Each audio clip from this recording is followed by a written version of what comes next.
দর্শক আসসালামু আলাইকুম। আপনি কি ছোট ছোট জিনিসগুলো বারবার ভুলে যান? কোথায় আপনার গাড়ির চাবি রেখেছেন, মানিব্যাগ কোথায় রেখেছেন, চশমা কোথায় রেখেছেন, বা আপনার বাবুর কি মনে হচ্ছে আপনি আপনার বাবু সে অনেক কিছু মনে রাখতে পারছেন না, সহজেই ভুলে যাচ্ছে, যেই পড়াটা পড়িয়ে দিয়েছেন সেটা সে প্রোডাকশন দিতে পারছে না। তাহলে আজকের এই ভিডিওটা আপনার জন্যই, যে ছোট ছোট জিনিসগুলো সহজেই ভুলে যাচ্ছেন কিনা।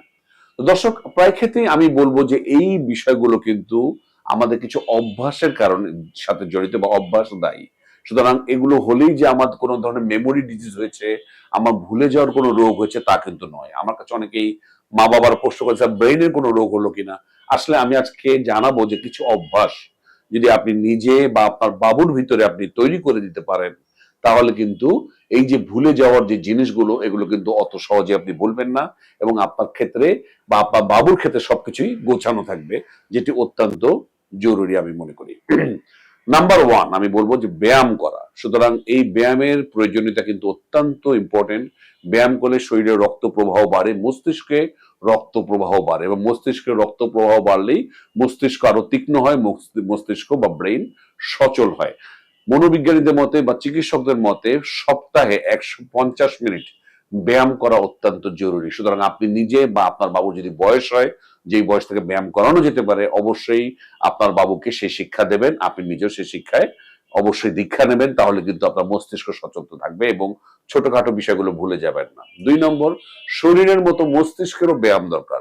সেই মস্তিষ্ককে সচল রাখতে হলে আমাদের কি করতে হবে? আমাদের মস্তিষ্কের কিছু কার্যক্ষমতা বাড়াতে হবে। আমাদের বেশি বেশি বই পড়তে হবে।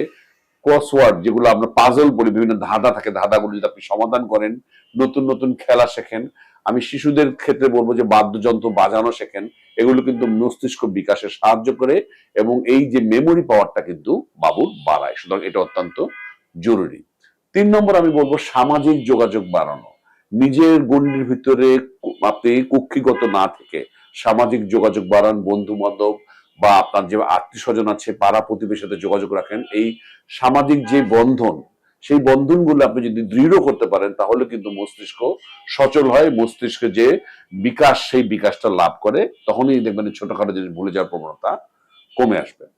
অত্যন্ত ইম্পর্টেন্ট। 4 নম্বর, একটি ভালো ঘুম। আমি বলবো প্রতিদিন 7 থেকে 9 ঘন্টা যে ঘুম, এই ঘুমকে অস্বীকার করার সুযোগ নাই। আমরা প্রায় ক্ষেত্রেই আসলে আমরা এখন ঘুম তো আমাদের সবারই দৌড়ে পালিয়েছে। বাবুরা রাত জেগে মোবাইল দেখছে, রাত রাত 2টা 2:30 আগে ঘুমাচ্ছে না। সুতরাং যদি আপনি ঠিক মতো ঘুমান, তাহলে কিন্তু আপনার দেখবেন এই যে যে ধরনের প্রবলেম গুলো আপনার হচ্ছে, সেগুলো কিন্তু অনেকাংশেই কমে আসবে।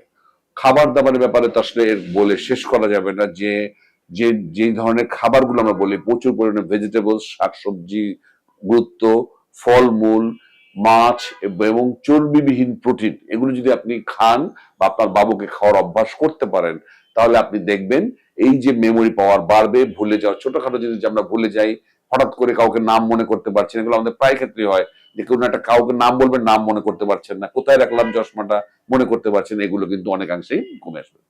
কখন চিন্তার কারণ হবে? অবশ্যই এটা বড়দের ক্ষেত্রেই প্রযোজ্য হবে এই জিনিসগুলো। যদি দেখছেন এই ভুলে যাওয়ার প্রবণতাটা কোনো অতিরিক্ত ওজন বাড়ানোর কারণ হচ্ছে, ব্লাড প্রেশার বেড়ে গেছে, শরীরে শর্করা বা গ্লুকোজের পরিমাণ বেড়ে গেছে, ডায়াবেটিসের লক্ষণ দেখা দিয়েছে, তাহলে কিন্তু অবশ্যই চিকিৎসকের পরামর্শ নিতে হবে। তাহলে এই অভ্যাসের বাইরেও আপনাকে খুঁজে দেখতে হবে কোনো রোগের বিস্তার লাভ করেছে কিনা। তো দর্শক, আমি মনে করছি এই যে ছোটখাটো জিনিসগুলো ভুলে যাওয়া, নাম মনে করতে না পারা, পড়া অনেক সময় চট করে মনে না রাখতে পারা, এগুলো আসলে খুব বড় রোগ নয়। প্রায় ক্ষেত্রে যদি আমরা এই ছোটখাটো অভ্যাসগুলো যদি চেঞ্জ আনতে পারি আমাদের নিজের জীবনে, তাহলে কিন্তু আমাদের এই সমস্যাটা সমাধান হয়ে যাবে।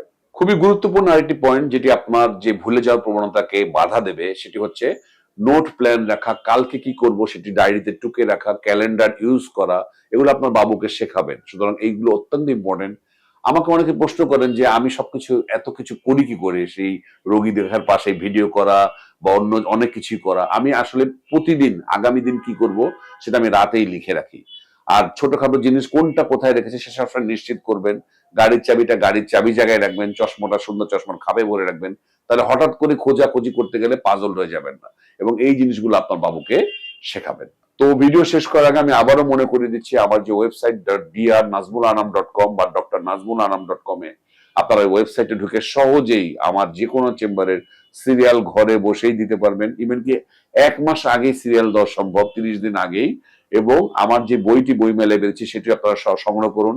বিভিন্ন ইম্পর্টেন্ট টপিকস, আমার যে সমস্ত ভিডিও আপনারা দেখেন সেগুলো আসলে একটি শ্রেষ্ঠ ভিডিওতে সংকলিত রূপ আমার ওই বইটি। সুতরাং এই বইটি হার্ড কপি হিসাবে কাছে রাখুন। আজ এই পর্যন্তই। পরবর্তী নতুন কোন ভিডিও নিয়ে আবারও আপনাদের সামনে হাজির হব। সেই পর্যন্ত বরাবরের মতোই আল্লাহ হাফেজ।